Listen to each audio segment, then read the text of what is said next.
Assalamu alaikum everyone. My name is Zeenat and today I am going to present a topic on carbides. So it's often said that chemistry or science becomes more interesting when it connects with everyday life. So today I am going to present a topic which beautifully demonstrates this connection. Carbides, compounds that have transformed industries and technology and even influenced our daily lives. तो आइए सबसे पहले हम ये जानते हैं कि carbides होते क्या हैं.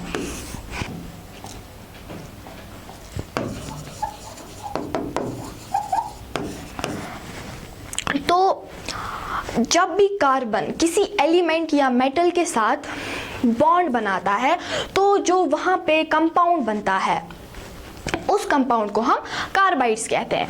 केमिस्ट्री में कार्बाइड्स को 3 कैटेगरीज में डिवाइड किया गया है.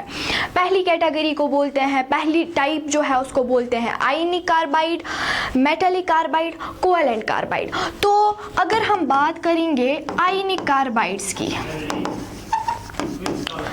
तो जब कार्बन एक किसी भी हाईली इलेक्ट्रोपॉजिटिव मेटल के साथ बॉन्ड बनाता है तो उनको हम आयनिक कार्बाइड्स कहते हैं. तो अब यहाँ पे वर्ड आया इलेक्ट्रो पॉजिटिव.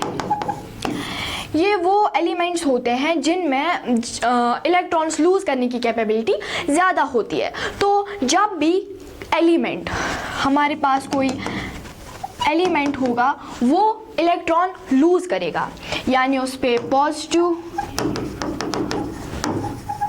चार्ज आएगी और वो पॉजिटिव आयन बन जाएगा. और कार्बन जो होता है हमारे पास,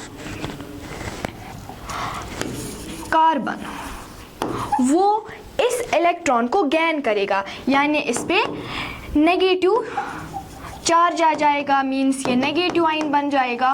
तो इस पॉजिटिव और नेगेटिव आयन के बीच में जो अट्रैक्शन होती है उस अट्रैक्शन को हम आयनिक बॉन्ड बोलते हैं. और उस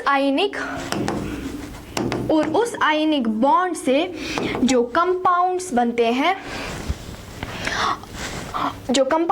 उनको हम आयनिक कंपाउंड्स बोलते हैं. ये इलेक्ट्रॉन्स के शेयर करने से नहीं बनते हैं, बल्कि इलेक्ट्रॉन ट्रांसफर से बनते हैं. जब इलेक्ट्रॉन्स ट्रांसफर होते हैं इसी वजह से इनको आयनिक कार्बाइड्स कहते हैं. तो आयनिक कार्बाइड्स की बहुत सारी एग्जांपल्स हमारे पास होती है, लेकिन हम जो यहाँ पे एग्जांपल लेंगे वो हम लेंगे कैल्शियम कार्बाइड.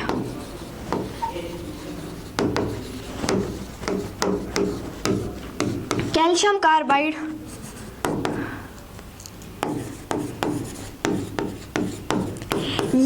ये एक ग्रेइश वाइट सॉलिड होता है जो कि वेल्डिंग में यूज होता है. तो जब ये कैल्शियम कार्बाइड पानी के कांटेक्ट में आ जाता है तो ये 2 चीजें बनाता है. एक है एसिटाइलिन गैस और दूसरा है कैल्शियम हाइड्रोक्साइड. और जो ये एसिटाइलिन गैस होती है ये एक फ्यूल गैस होती है जो बहुत ही ज़्यादा हीट रिलीज करता है. जब जब भी कैल्शियम कार्बाइड वाटर के कांटेक्ट में आता है तो ये एक एसिटाइलिन गैस रिलीज करता है जो कि वेल्डिंग में यूज़ होता है. आप लोगों ने वेल्डिंग की वाइट फ्लैम देखी होगी, ब्राइट फ्लैम देखी होगी, उसमें भी केमिस्ट्री का रोल है. अब अगर हम बात करेंगे मैंगो की, जैसे हम आम कहते हैं, हम सब ने खाया होगा, लेकिन क्या आपको ये पता है कि कई जगहों पे इस आम को जल्दी तैयार करने के लिए कैल्शियम कार्बाइड का यूज किया जाता है. हाँ, उस प्रोसेस को हम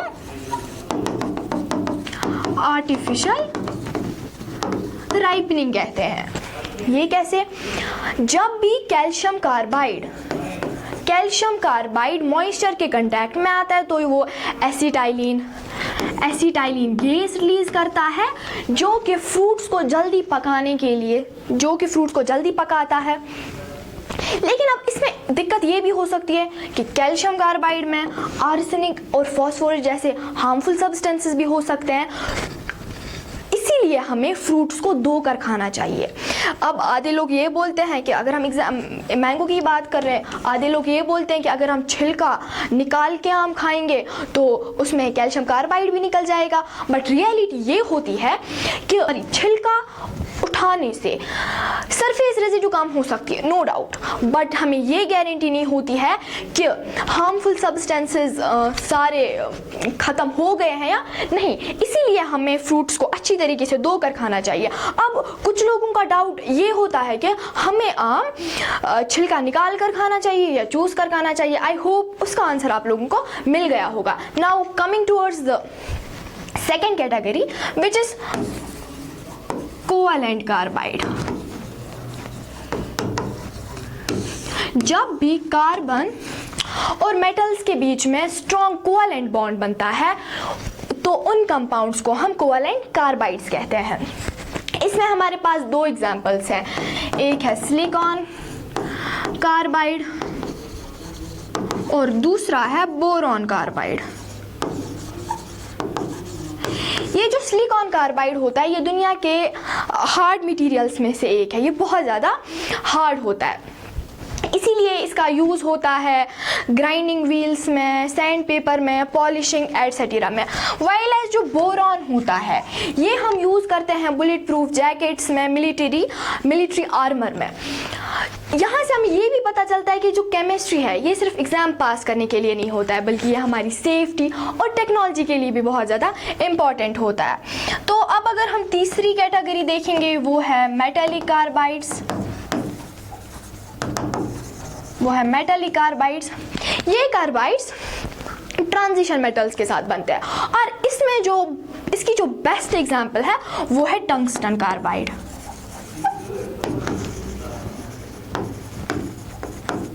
टंगस्टन कार्बाइड ये आप लोग वर्कशॉप्स में गए होंगे, वहाँ पे आपने ड्रिलिंग मशीन्स देखी होगी। तो उन ड्रिलिंग मशीन्स में जो कटिंग टूल्स यूज़ किए जाते हैं वो टंगस्टन कार्बाइड से बने होते हैं। क्यों? क्योंकि ये जो टंगस्टन कार्बाइड होते हैं ये बहुत ज़्यादा हार्ड होते हैं, ये जल्दी ख़राब नहीं होते हैं और एक और बात ये हाई टेम्परेचर को टॉलरेट कर पाते हैं। अब अगर हम बात करेंगे कार्बाइड्स के प्रॉपर्टीज़ की, पहली प्रॉपर्टी जो है वो है हाई हार्डनेस।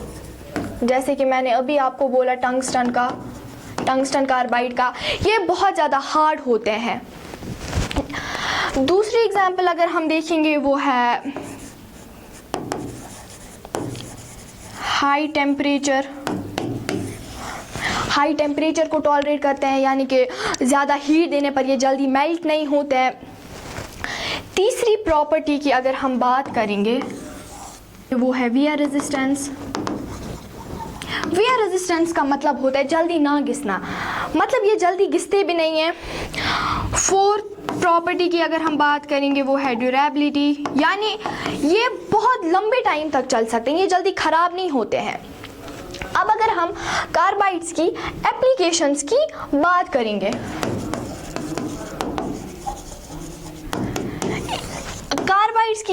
कार्बाइड्स के बहुत ज़्यादा यूजेस होते हैं। पहली एप्लीकेशन की अगर हम बात करेंगे वो है इंडस्ट्रियल एप्लीकेशन, जैसे कि टंगस्टन। ये इंडस्ट्रीज़ में इनका बहुत ही इम्पोर्टेंट रोल होता है।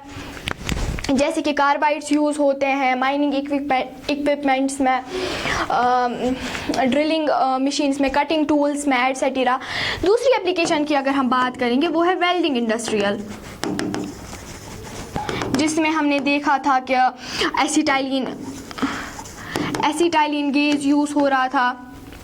तीसरी एप्लीकेशन की अगर हम बात करेंगे वो है डिफेंस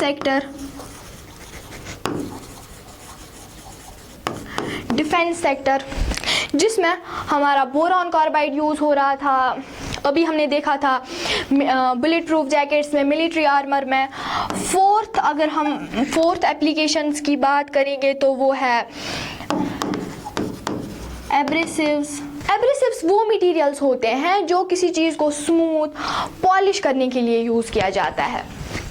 उनमें हमने देखा था सिलिकॉन कार्बाइड,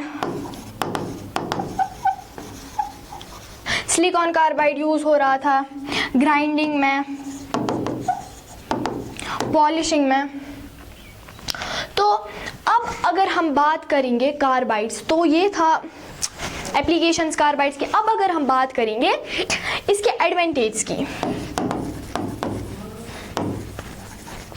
तो पहला एडवांटेज जो है कार्बाइड्स का वो है कि ये, जैसे कि मैंने अभी आपको बोला, ये हाई टेम्परेचर को टॉलरेट कर पाते हैं, हाई टेम्परेचर को टॉलरेट कर पाते हैं। इनकी जो ड्यूरेबिलिटी है वो बहुत ज़्यादा अच्छी होती है। इनका जो लाइफ स्पैम है वो बहुत ज़्यादा होता है। ये तीसरी अगर हम देखेंगे, ये बहुत ज़्यादा स्ट्रॉन्ग होते हैं।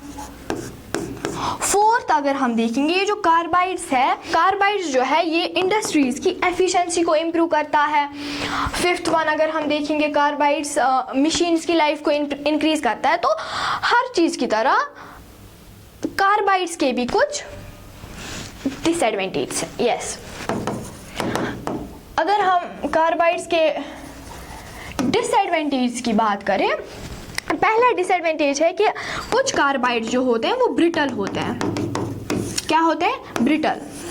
इम्प्रॉपर यूज, अगर हम कार्बाइड्स का इम्प्रॉपर यूज करेंगे तो वो हमारी हेल्थ के लिए बहुत ही ज़्यादा डेंजरस हो सकता है। और जैसे कि मैंने आपको अभी बोला था, artificial ripening, artificial fruit ripening का मिसयूज अगर किया गया तो वो भी हमारे लिए बहुत ज़्यादा हार्मफुल हो सकता है। सो कार्बाइड्स जो होते हैं, carbides are very important compounds. They play a major role in modern science and industries as well. So their unique properties make them useful in many fields, from engineering to manufacturing. So by studying carbides, we can better understand how chemistry helps to develop strong and advanced materials. Therefore, carbides are not just the compounds of carbon. They are the valuable materials. In conclusion, I want to say that chemistry is everywhere. The food we eat, the tools we use, and the choices we make. The more we understand it, the better we can use it for our benefit and for the benefit of society as well. Thank you so much for listening. I hope you found this lecture interesting and informative. Thank you.